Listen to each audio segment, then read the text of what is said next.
Welcome to the. Don't look at me like Historyologist. This is our 20th. No, not our 20th. It's 50th. 50th subscriber special. I think we're up to 52 now. So 50th anniversary. and we're filming from a very special location for this episode, in particular. The room you might be able to see the room that we're filming from. Something really bad happened here to an otherwise good bloke. So Where's this going?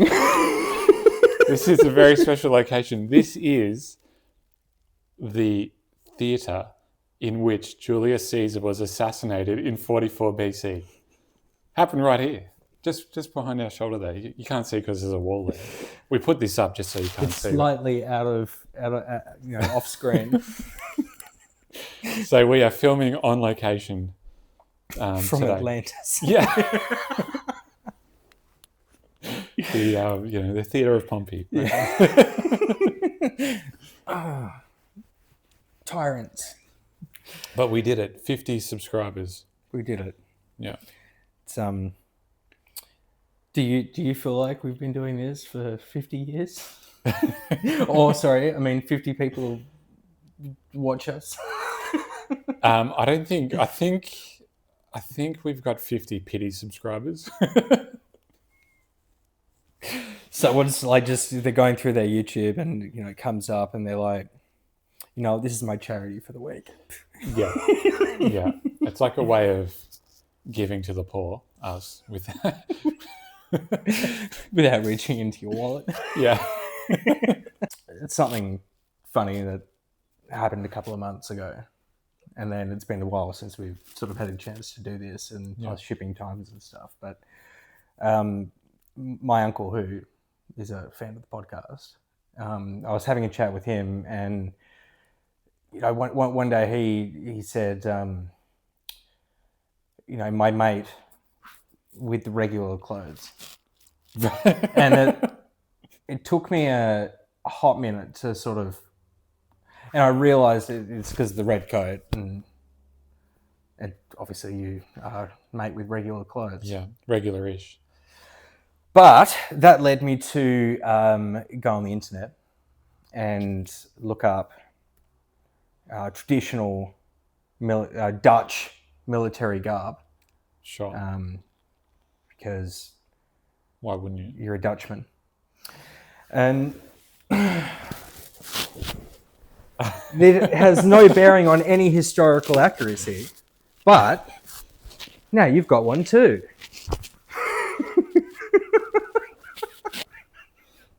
It kind of looks a little bit Chinese. Yeah. No, so even after it arrived, I gave it a hot Google, and it doesn't really have any bearing on reality at all as far as 19th century Dutch attire. But, no, thank you. Hang on, ready?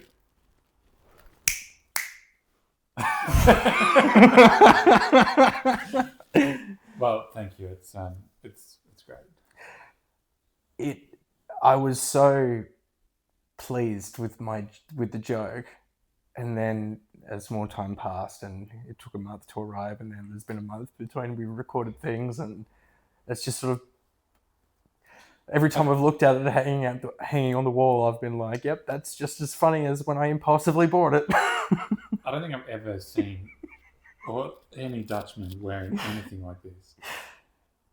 Well, no, the intention was 19th century garb, a little bit, yeah. But also you give it a Google, and the closest thing, as far as its accuracy is concerned, is maybe the navy blue. I didn't put the microphone back on. Jesus. That's the production quality we've got on this show. So it's it doesn't have to be a regular staple, but at least now you'll never be accused of being my friend with the regular clothes. Wearing regular clothes. That's what a thing to accuse someone of. I know. So honestly, just sat there, it was like we're having a genuine conversation, like a really earnest conversation, and it's It's like, yeah, you mate with the regular clothes. And it wasn't in the context of the podcast. And I'm really just That's all my mates. like, well, no, it's like, who doesn't have the regular clothes? You know? Yeah. But Well, thank you. This is it's a very good present for 50 subscribers. it's on another note, I thought it would be fun to sort of mention for the special.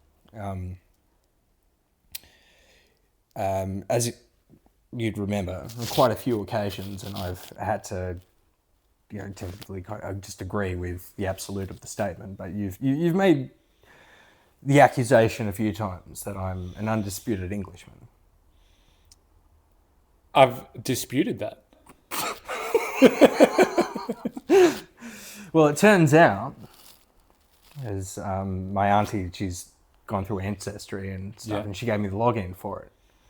And even though going back through the family tree, you have about 400 or 500 years where apparently the Patmores just hung out in a 20-kilometre sort of area in Essex, and right. Sure. So, it's ethnically undiverse as possible as far as just mulling in the same area. Yeah. But having a look at Ancestry, turns out, and this is my auntie, obviously, and not me, so I guess it would be the same as my dad, just 51% Irish. You're 51% Irish. According to Ancestry. And not even like Northern Ireland. I'm talking like, Republic. Yeah, the real island. The real island. Yeah. Right? And are you familiar with... The Catholic island. Yes. So you'd be familiar like with wrestling and like, the term like a heel turn. No. Right. Well, it's you're Turn on your heel. Yeah. You're a thing, and then suddenly you're not. Well, from my St. George's Cross. Right? Yeah. Let's see. We're not going to burn it on screen. Sleep with it, and it's nourished me for a long time. Yeah. But like I went to sleep. Like I woke up that morning. And I'm like, some sort of. I suppose Protestantism makes sense, and like, the British Empire, and it's great, and whatever, but by the time the sun went down, I tell you, man. So now you're a freedom fighter. I'm like, the IRA had some points. You know what? Paddy wagon is now an offensive term. Whereas I was once suspicious of Rome and all things papery. I'm like, actually, it is kind of makes like sense. It's 2,000 years of tradition. Yeah. You know what? And Northern Ireland, well, Ireland should be for the Irish. Yeah.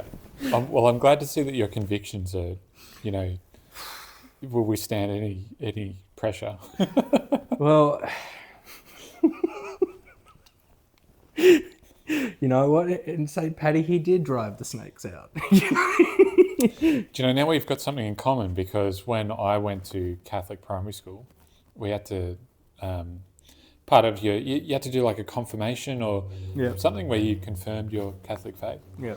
And part of that is you choose a saint, and, I don't know, you choose that saint, and that's like your guy in heaven, who's looking out for you.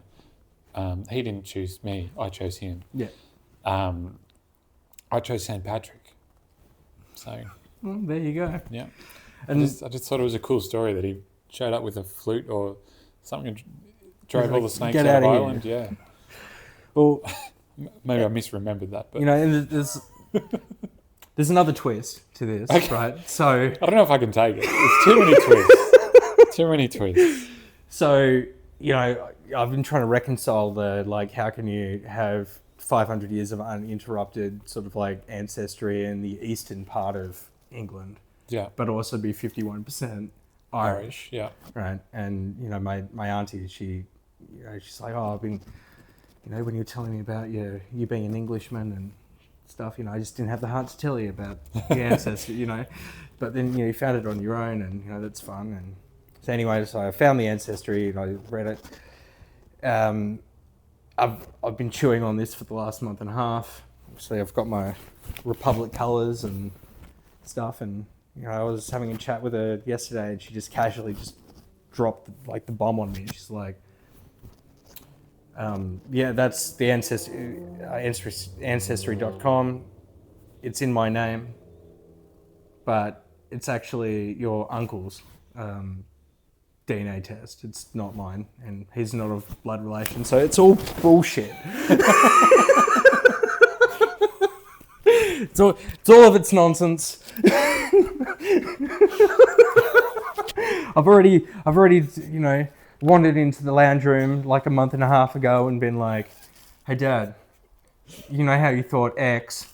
Well, you're actually Irish." And then I've had to come back a couple, with your tail between your legs, and go, "It's nonsense." Well, what a roller coaster.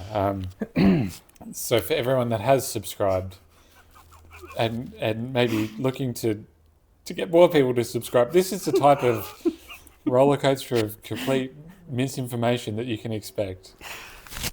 Thanks for watching. Coming up next time on Historyology, we'll be talking about we can actually say what we're talking about because we do a few in a row. We'll be talking about Historical resurrections. In Apart history. from the one that actually happened, the other ones that people forget about. Spoiler alert, we don't have any first-hand. Neither of us are eyewitnesses to a resurrection, as far as I know. I mean, I've had some pretty hard drinking bouts. But I think that's more to do with my constitution than... That's the Irishman in you.